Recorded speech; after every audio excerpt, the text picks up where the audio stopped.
మీరు ఈ వీడియోని ఆఖరి వరకు చూసి లైక్ చేసి సబ్స్క్రైబ్ చేస్తారని ఆశిస్తున్నాను.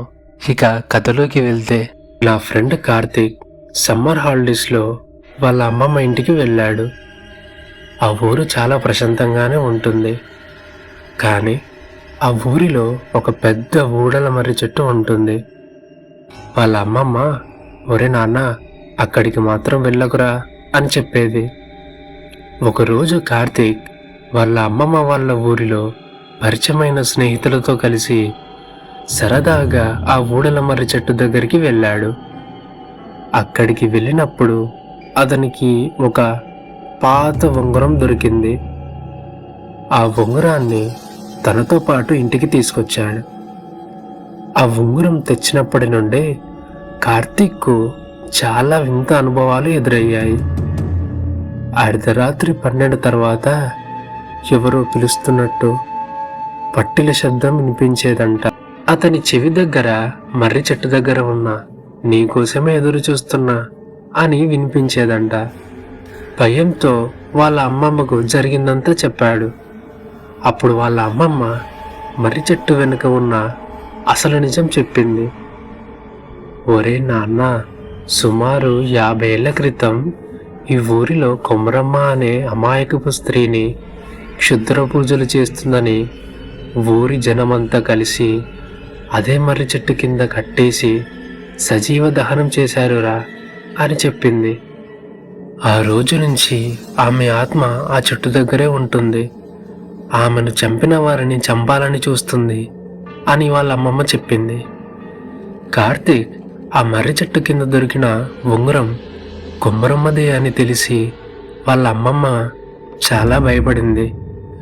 ఆ ఆత్మ కార్తీక్ ప్రాణాలను తీయాలనుకునే లోపే ఆ ఊరిలోని పూజలు చేసేవారిని పిలిపించింది. ఆ చెట్టు దగ్గర ఒక పెద్ద శాంతి పూజ చేశారు. ఆ రాత్రి భయంకరమైన వర్షం, ఉరుములు, మెరుపులు.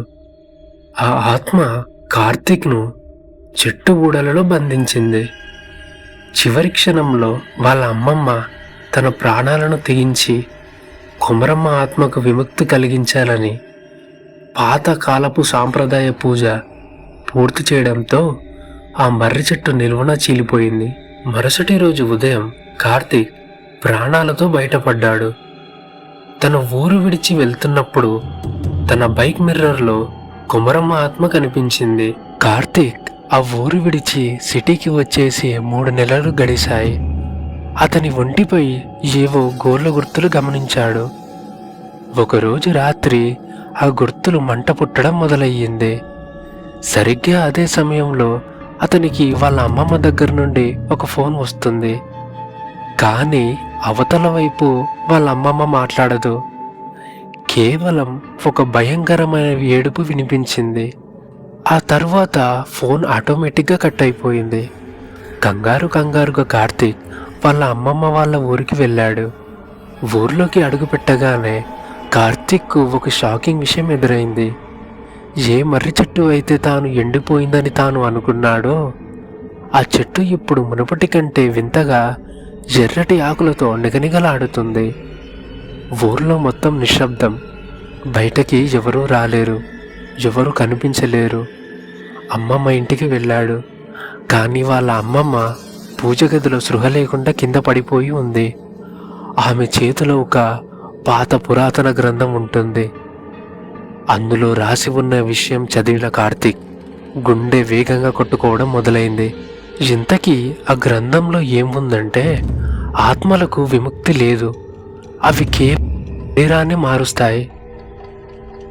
ఆ మర్రి చెట్టు కేవలం ఒక చెట్టు కాదు, అది ఒక ద్వారం. గతంలో జరిగిన పూజ వల్ల కొమరమ్మ ఆత్మ పోలేదు. సరిగ్గా అదే సమయంలో ఊరిలో చనిపోయిన ఒక వ్యక్తి శరీరంలోకి ఆ కొమరమ్మ ఆత్మ ప్రవేశించిందని తెలుస్తుంది. ఆ వ్యక్తి ఒక గదిలో కార్తీక్ ఫోటో పైన గోర్లతో గీకుతూ ఉంటాడు. ఆ వ్యక్తి ముఖం చాలా భయంకరంగా ఉంటుంది. కార్తీక్ ఒక్కసారిగా భయపడిపోయాడు. ఆ వ్యక్తి కార్తీక్ని, ఒరేయ్, నువ్వు మళ్ళీ వచ్చావా? ఈసారి నిన్ను మర్రి చెట్టుకు బలి ఇవ్వకుండా మాత్రం ఉండను అని అన్నాడు. అప్పుడు కార్తీక్ ఆ వ్యక్తిని కాపాడాలని ఆ మర్రి చెట్టు దగ్గరికి వెళ్తాడు. కానీ అక్కడికి వెళ్ళినాక కార్తీక్ సృహ తప్పిపోయి పడి ఉంటాడు. లేచి చూస్తే ఇదంతా కార్తీక్కి వచ్చిన ఒక పీడకల. ఈ వీడియోని చివరి వరకు చూసినందుకు మీకు ధన్యవాదాలు. మరొక కొత్త కథతో రేపు కలుస్తాను.